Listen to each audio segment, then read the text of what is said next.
Professor Bobo.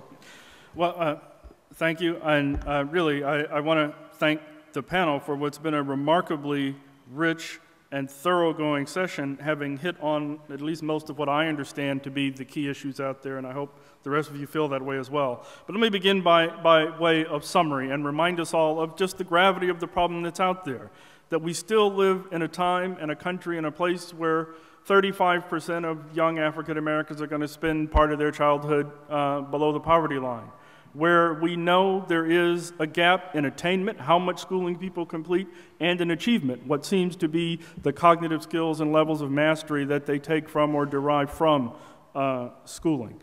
Each of our panelists was asked to talk a bit about what they see as the nature of the problem or a key feature of it, and also what directions we might now be moving in to solve this problem. And let me try to draw a nugget or two out of each of those. Angel really emphasized from us at the very beginning the depth of the problem and the respect we ought to all have for the depth of a problem, which he characterized initially as essentially a 4-year gap in achievement or acquired skill sets or abilities by the end of schooling, which to my mind is probably an underestimate, and he may correct me for being closer to the data, that I suspect those are largely people who make it to high school and are through high school and are in a position to move to college. If we had a broader sample across the spectrum, it's bigger, and that the trends actually not only don't look like there's slow progress for that lower group who's already fallen off, they're almost certainly, to my mind, losing ground, so that in the larger aggregate, despite great progress in the 60s, 70s, and 80s, things are slowly getting worse, or at the best have rather stagnated in the post-80 era. Diane brought a multiple message, but especially at the beginning drove home the idea that this is an old, long-standing problem, and in a country that had slavery, Jim Crow, the ghetto, and now the mass incarceration society, it should not be a surprise to any of us that there's an enduring gap in achievement. But that throughout all of that, we have to remember this reflected choices made by social policy. At a point when we could have continued the achievements that were well underway in 1968, in 1975, and even as recently as 1980, we chose a different path.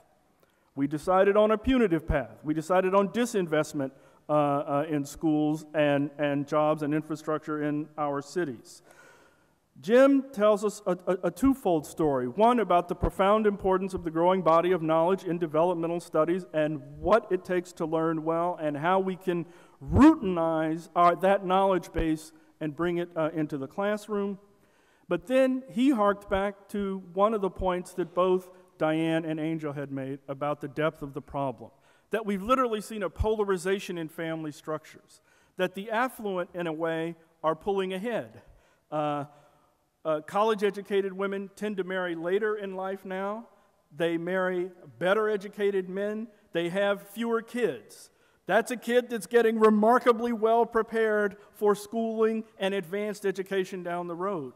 Those at the bottom, falling further behind, because if they have 2, 3, 4, as the anecdote given, 5 kids, now you have, let's say, a 15, 18, 20-year-old mother with multiple kids, no husband, no economic resources. That's someone who's going to be steadily losing ground, and their kids are set behind, kind of irrespective of what any teacher brings to a classroom. And it's almost certainly the case that no teacher's been given the level, or rare that teachers are given the level of special training it takes to cope with the array of problems that sort of person brings to a classroom, which is part of why the accountability logic is a troubling one. It says, teacher, your classroom, overcome poverty.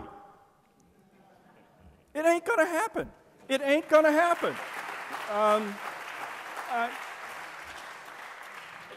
In terms of Michelle's message, we're told that we have politics and institutionalized disorganization in many school districts that greatly inhibit the capacity of teachers or any organization to perform well at its core functions. And that in that kind of context, there's no question that accountability has to be part of the story. And it's certainly true.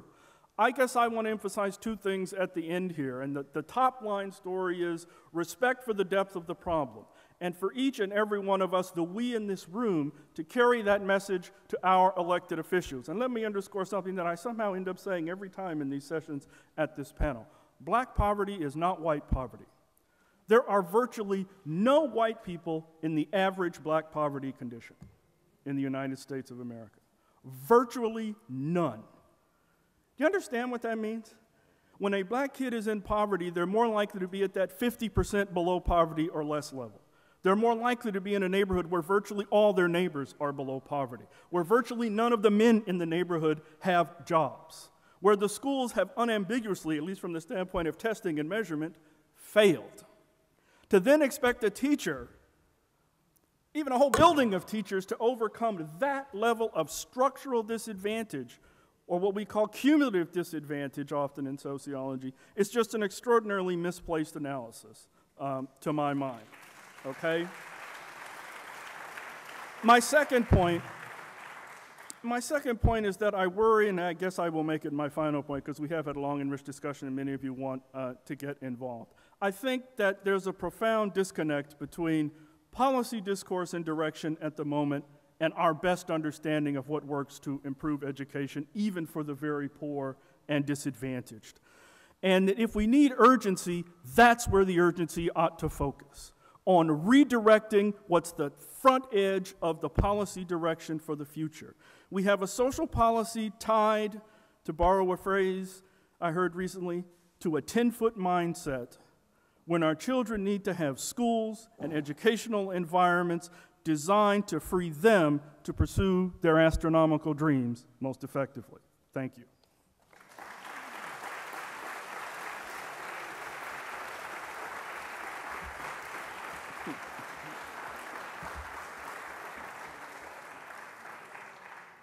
Professor Bobo, I would now like to ask those of you who have any brief questions to come up to the mics on either side, but I would like to have John Payton from the Legal Defense and Education Fund lead those questions right behind you in the middle aisle, John.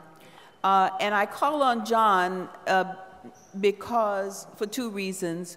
One, because the Legal Defense and Education Fund was, in fact, the organization that brought us the Brown decision. And now, as I understand it, the Legal Defense Fund, the Children's Defense Fund, and other organizations like the United Negro College Fund are opposing the No Child Left Behind Act because they say that it would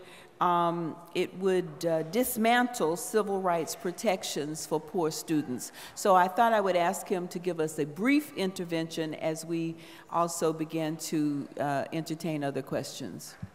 Well, is this on? Can you hear me? It's on. Let me just say something first, which is that I thought the discussion that we heard was very rich and really worthwhile.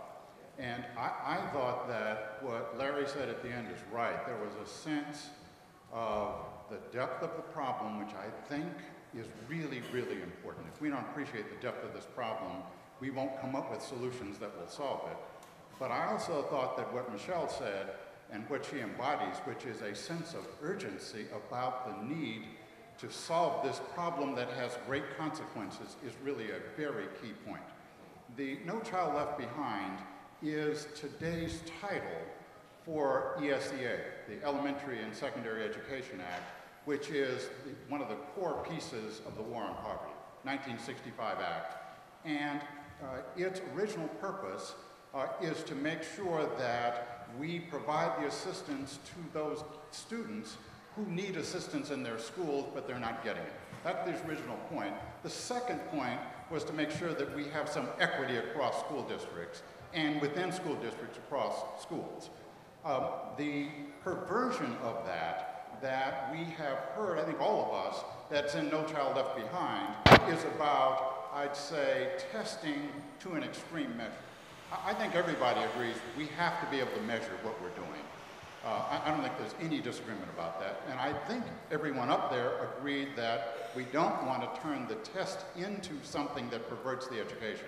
I think everybody agrees with that. And I think what we're now dealing with is the reauthorization of No Child Left Behind, the Elementary and Secondary Education Act, in a way that brings it back to its original purpose. That, unfortunately, is caught in the poison politics that we see out there today. So I think we just have to set that aside. What we have to be able to do is to appreciate the depth of this problem.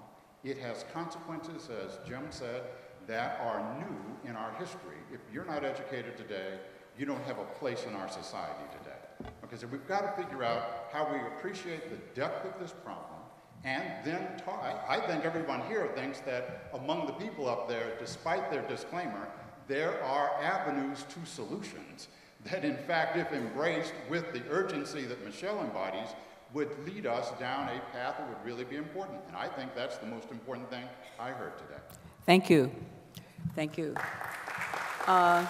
We don't have anybody at the other mic, so this young man here, don't call me ma'am. Young man, I like that. Hello, my name is Michael O'Bellamy. I'm the head of the Paul Cuffey Charter School in Providence, Rhode Island, the highest performing urban school in the state of Rhode Island. I am very grateful to be here, and I appreciate this conversation. It's been terrific. I recognize that this is a crisis, the work that I'm doing, and there's a real urgency. But are we asking schools to do too much, to compensate for too much? As you talked about, Ms. Ree, feeding 3 meals to children, having all kinds of health care for children, making up for the cumulative disadvantages, et cetera, all the things that we discussed about. Can you describe or name any other organization that is asked to do or to achieve as much as we are with as little? Should not we have the same tools or the same resources as our military to face this problem? Thank you.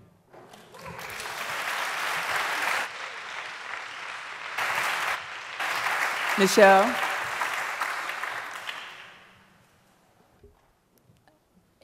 I think the resource question is a really important one, and a number of the panelists talked about that. In my estimation of things, I do actually think that more resources will be necessary in the long run. I do want to say, though, that we as educators have not created a great case for ourselves. We have more than doubled the amount of money that we are spending per child on public education in this country over the last 2 decades, and the results have not gotten better. Now, if we had doubled the expenditures and the results had doubled as well, then it would be a very easy case for us to go to politicians and say, if you cut our budget by this much, this is what is going to suffer. But we haven't done that. And you have school districts like Washington, D.C. and Newark, where they are spending $22,000 a year per child, and the results are absolutely in the bottom of this nation. So to me, I think the first order of operation is less about more money, because I think more money into a broken system is not going to deliver different results. I think we have to change the fundamentals of how the system is working. I think we had lots of conversations today about how to try to do that, but we need a fundamentally different system first before we can make a case, I think, to the taxpayers and other people about putting more money into it. Well, I certainly agree that we need to improve the system in very fundamental ways, but I think it's going to cost more money. A lot of the new spending over the past 30 years, about almost 40% of it, has gone for special education. And Congress, when it passed the special education legislation, promised to pay 40% of it and has never met that 40%. So if Congress simply did what it promised to do, that would lift the fiscal burden across the country in every district in this country. But I do think that if we're going to do what has to be done in terms of early childhood education, prenatal care, a rich curriculum for every child, reducing class size, particularly in the districts where the poorest kids are and where the achievement gap is the largest, it will cost money. We are now reducing corporate taxes, reducing taxes on the richest people in this country, and cutting the budget of public education. This is crazy. Thank you. Next question. And if you make the applause hearty but briefer, we can get more questions in. I have a very short question then. You are? My name is Sharon Thompson, and I'm a teacher, and I wanted to ask about, there are some schools, charter schools like KIPP, that have consistently been able to raise the achievement scores of their students and also hire excellent teachers. And why is it that we cannot figure out ways to scale schools like that in a greater way? Jim Comer wants to answer that question. There are public schools with no extra money, no selection, that have consistently improved the performance of students. And so the question is, why haven't we looked at very systematically what goes on in those places where they've been able to do that? In part, it's because, and you asked me before, there's no mechanism in our system to look at and systematically analyze, understand, study what goes on in successful schools. There is no mechanism. It's all fragmented. Everybody's doing research all over the place, and there's no mechanism, nobody responsible for really looking at what's going to make a difference. That's part of the problem. What about the Department of Education? Part, Of Education. well, I would like to see the Department of Education take on that role, but that is not what they've been doing so far. Does anybody want to disagree with that? Anybody in here from the administration? All right, we just leave it right there, and when we see the president at Nancy's, we'll ask him about it. Next. My name is Jane Edmonds, and I have the privilege of being a friend of Charlene Hunter-Gault, so isn't that cool? But what I'd love to do is to take this panel home with me, because you are amazing in terms of your spunk and your brilliance and your intellect and your thoughtfulness and your passion. As I was sitting here, and I have to confess, I'm not a linear thinker, and I'll try to be pithy, Charlene. Brief is the real directive. Brief is the word. It's never been my strong suit, I must admit. But my mind was drifting to another evening recently in the island. Many of us might have been in that audience when we heard Governor Wilder make the absolute essential connection between education and economic empowerment.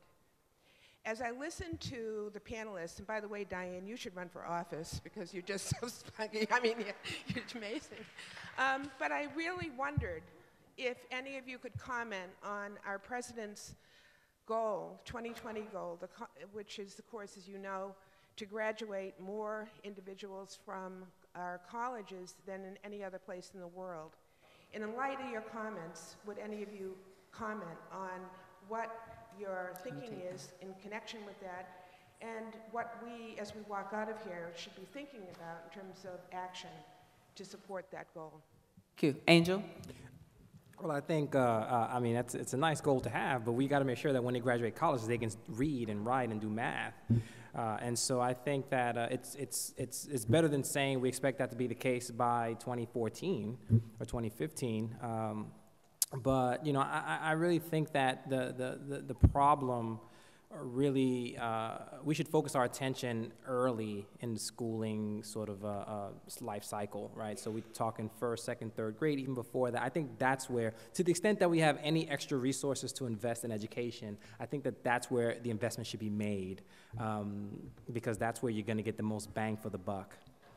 Unless you have a different point of view, can I go to the next question? Thank you. Yes. Thank you. My name is Joan Lonergan. I'm an educator and school leader. I want to follow up on a question in regard to schools and programs that do work, like KIPP. And my question to you is, what is the role of academia, particularly schools of education, in terms of determining what the whys and hows of that success is, and what their role is in advocating and working with school districts to make it happen, rather than to be mired in research? Thank you. Professor Bobo, can I get you to respond to that? Well, a little bit. I think there is a growing consensus around several points about certain early childhood education supports and intervention strategies that have been found to work. The challenge here in part is scaling up, finding the material support, that is the financial support, the dollars to make these things happen.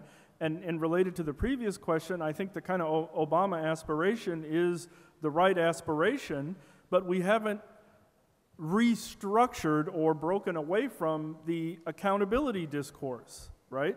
Because if that's still the primary emphasis, then we're going to be constrained in deciding that it's supporting families, it's closing a gap that's already there when the schooling starts at grade 1. It's not something that's created by bad teachers in a school. It's not narrowed by them terribly much. It can be affected by them when they have the proper training and support, and it's turned into a profession that we as a society clearly respect, reward, and prepare people to carry out the burden we're placing upon them.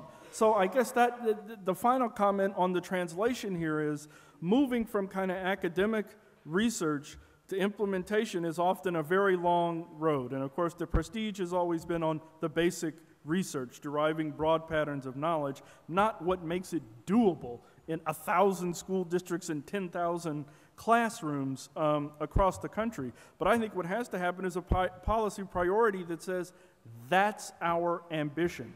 Moving KIPP and the time in school, the culture it established, to something that's a far more common pattern, right? And then get states and districts working on making it a practical reality. Unless you have something different, radically different to say, can we, do you? Yeah, I do. Okay, can we make it brief? For the last 5 years, I've chaired and co-chaired committees of experts who were supposed to look at how schools of education can change. And I want to make the point that there is an entrenchment there that is so deep that I don't know what we're going to do. Somebody has to take the responsibility for putting the pressure on them to change. Otherwise, you know, you can't just keep pouring year after year people into the system who are going to be out in 5 years. But that's what's going on. And it is, they're caught on a traditional, and they won't change. Yeah, I just want to make a comment about KIPP. I've been to KIPP schools, and I was very impressed with Tell KIPP. KIPP is a charter chain that last I saw had about 100 schools, maybe 25,000 students nationally. The most recent study that came out said that their black male dropout rate is 40%. So they haven't solved that problem.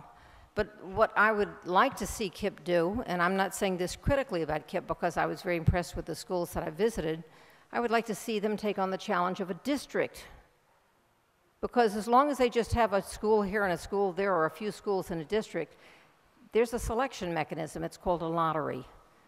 Take on a district, that's the scale-up problem. Thank you. Yes.